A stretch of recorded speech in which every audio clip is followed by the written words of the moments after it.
This is the Homeschool Show from North Carolinians for Home Education. Our goal is to help you homeschool with confidence and joy. Thanks for joining us today. My name is Matthew McDill. I'm your host, and we have as our co-host today, John Lewis. Happy New Year, John. Happy New Year. This is 2022. I can't believe it. That's right. It's hard to say that, honestly. But So what are we going to do today? well, I thought we'd have some coffee and refreshments. Okay, and then, I got it right here. Right. No, we're going to talk about the homeschool news first. A new Harvard study came out. Homeschoolers turn out happy, well-adjusted, and engaged. Who would have thought? I know. That's interesting. Newsflash. And then Homeschool Conversations. Matthew's going to talk with Andrew Pudawa. I love that name. About the learning differences between boys and girls. Mm-hmm. Are we allowed to say in 2022 that there are differences between boys and girls? We will. And the homeschool tip of the week this week is renew your homeschool vision for the new year. And then we're going to have our homeschool reality moment. Amanda is going to give us a peek into her kitchen and a normal homeschool day at their house. So right. I look forward to hearing from Amanda. Great. So let's talk about this article that came out in the Foundation for Economic Education on November 17th by Carrie McDonald. And here's the title: New Harvard Study, Homeschoolers Turn Out Happy, Well-Adjusted, and Engaged. And here's the subtitle: Homeschooled children fared better than children who attended public schools in many categories. So we have researchers Brendan Case and Ying Chen of the Harvard Human Flourishing Program, who actually reported their findings initially in the Wall Street Journal. Okay. And so here's the primary findings that I want to read to you from the article. The scholars analyzed data of over 12,000 children of nurses who participated in surveys between 1999 and 2010. So this is a significant study for a long period of time with a lot of people. Yeah. And they found that homeschooled children were about 1/3 more likely to engage in volunteerism and have higher levels of forgiveness in early adulthood than those who attended public schools. Homeschooled children were also more likely to attend religious services in adulthood than children educated in public schools, which the researchers noted is correlated with lower risks of alcohol and drug abuse, depression, and suicide. So an interesting point here is that this was a Harvard study. Yeah. Now, if you remember what happened I was getting ready to say. last year, this is the same group of people that said well, that. it's not the same group, but that's right. Okay. So the Harvard Law School professor Elizabeth Bartholet last year is the one you're remembering who came out with a call for a presumptive ban on homeschooling. Yeah. Wanted really intense regulations from the state. Yeah. Amazing. And so here's what's interesting is in the report, Case and Chen responded directly to Bartholet. And here's what they said. Wow. The picture of the homeschooled student that emerges from the data doesn't resemble the socially awkward and ignorant stereotype to which Miss Bartholet and others appeal. Rather, homeschooled children generally develop into well-adjusted, responsible, and socially engaged young adults. That's awesome. So this isn't really a news flash for us. Right. But what it's great is when this kind of stuff comes out in the Wall Street Journal, we just want to take note and rejoice and let you guys know what people are saying. So all these Ivy Leaguers thought somehow that they were surprised by these findings, I guess. And they thought that they were going to discover that putting kids in a place with only people their age to socialize with, 8+ hours a day, 180 days out of the year for 13 years, and making sure they had access to drugs and all kinds of and no values and atheism and all that kind of stuff. That's going to work out well. It's going to work out better than homeschooling.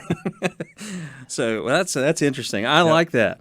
Well, we're going to talk about our homeschool conversations next. Andrew Pudawa is the founder and director of the Institute for Excellence in Writing, and I know he's been a guest at the Thrive Conference for a number of years. And Matthew had a conversation with Andrew recently about learning differences between boys and girls, and so we're going to take a look at that video right now.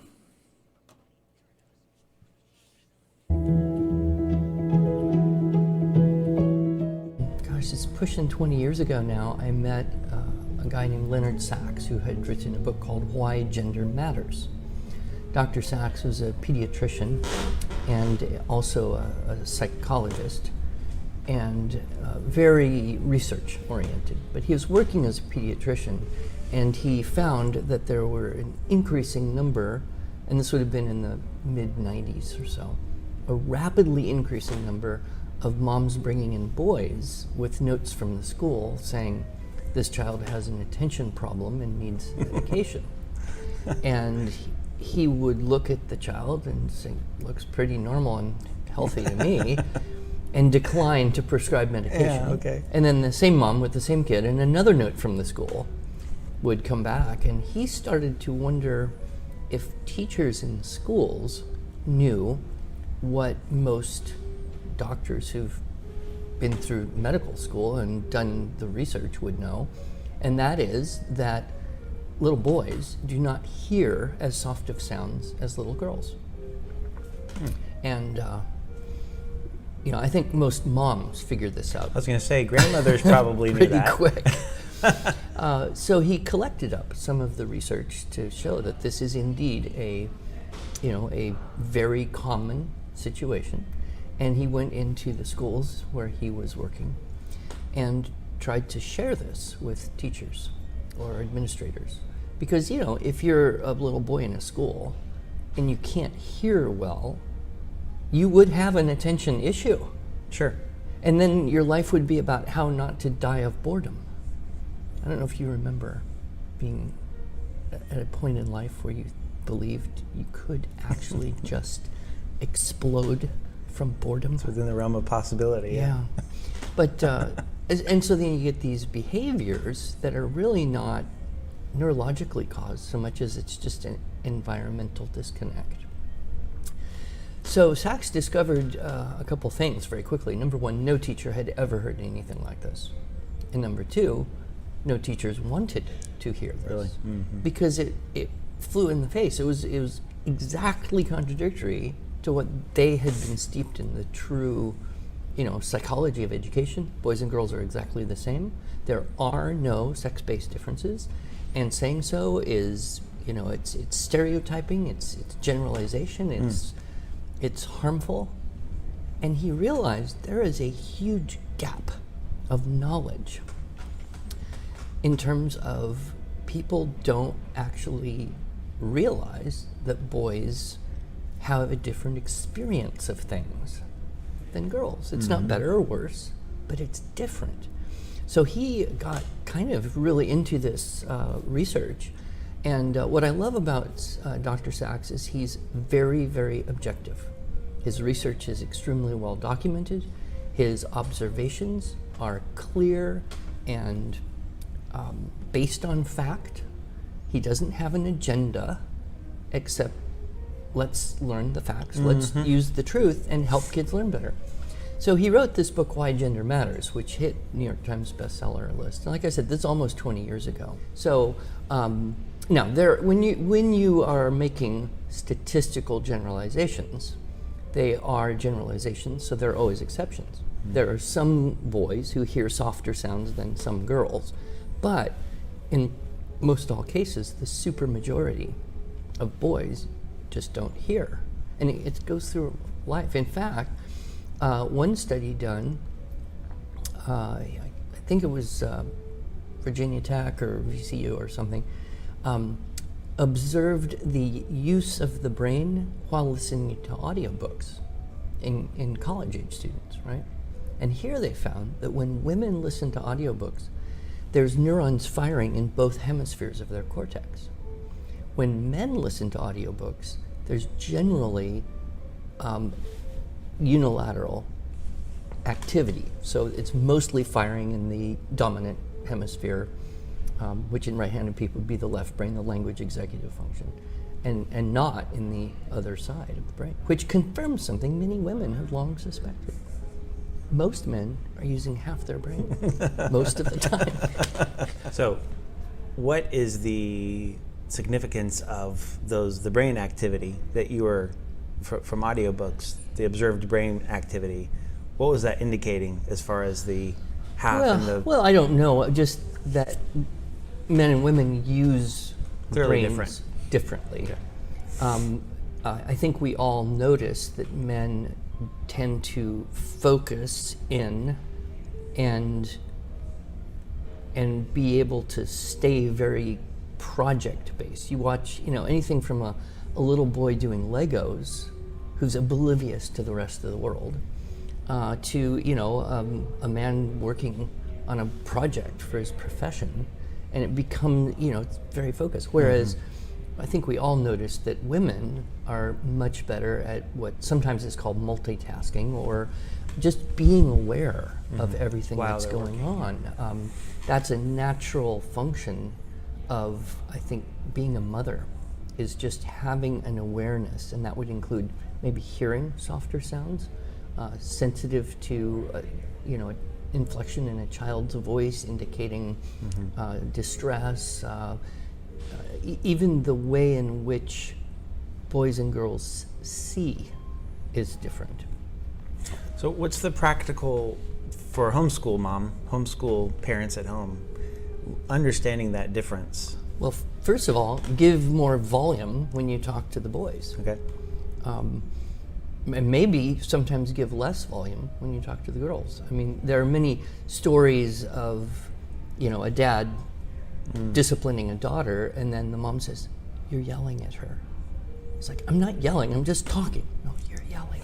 Because we're not necessarily For females, aware of that's yelling. how they are.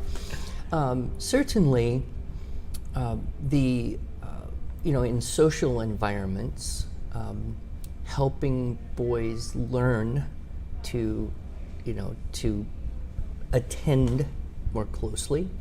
The talk that I'm doing this afternoon is called the language arts, but not handwriting and spelling. It's listening, speaking, reading, and writing. So listening is a skill. It's cultivated, and there are ways to cultivate better listening skills. And so we might say, okay, let's really think about the boys in terms of doing this more intentionally.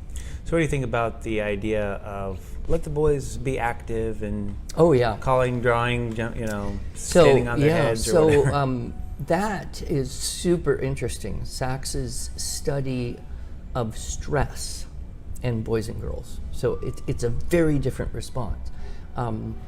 Boys' initial reaction to stress is to activate the sympathetic nervous system, which causes an increase in heart rate, an increase in blood flow, and it is regulated by moving. Females have almost the opposite initial reaction. It's not the fight or flight, it's the what you might call tend and befriend or hide and disappear. Their initial reaction to stress activates the parasympathetic nervous system, causing a decrease in heart rate, a decrease in blood flow, very possibly a decrease in body temperature. They may become nauseous or dizzy, and they regulate that by sitting down, lying down, curling up. It takes a higher threshold of stress to send a female into a sympathetic nervous system response. So, when we say to a boy, sit down and do this challenging, math or writing, just sitting down, he may be at a disadvantage. We might be wiser to say, stand at the counter and do your math. In fact, Saks tells this humorous story. He was working with the school, and what they had done in order to sex segregate was they had to break the grades. So what they did is created a grade 1-2 boys and a grade 1-2 girls, which to me is a far superior social environment than half the class boys and girls all the same exact age. Anyway, he says, he'd been working with the teachers and coaching them, and they were implementing his suggestions. He went to visit this school, and the grade 1-2 boys teacher, wisely, had made chairs optional.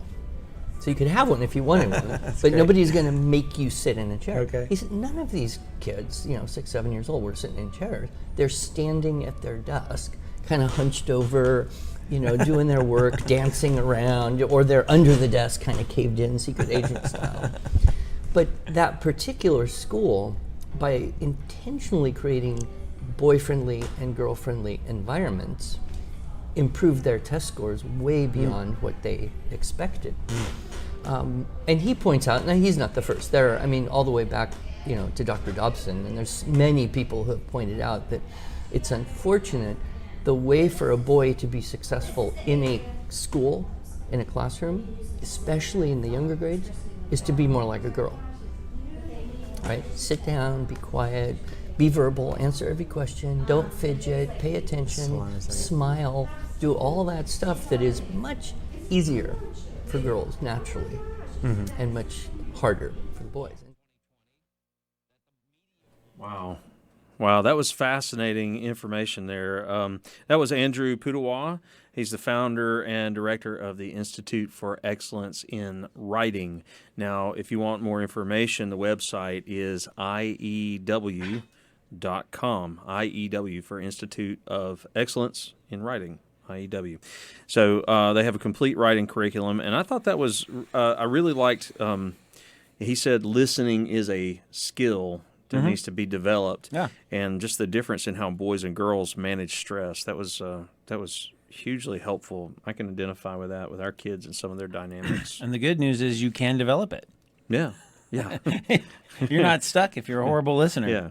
But wives, if your husbands don't listen well, it's probably because they were public school. So. And it's probably too late now. It's probably too late. We better get back to our program.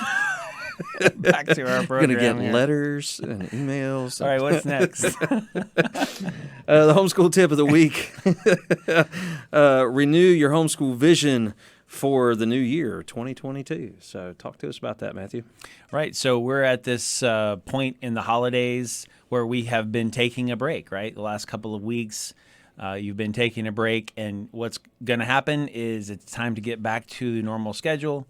And usually people take off from school for a couple of weeks. Do you guys do that? Yeah, or we have to. Yeah, sometimes we just homeschool here and there in the middle of it because we take off other days. Sometimes we don't intend to. Yeah.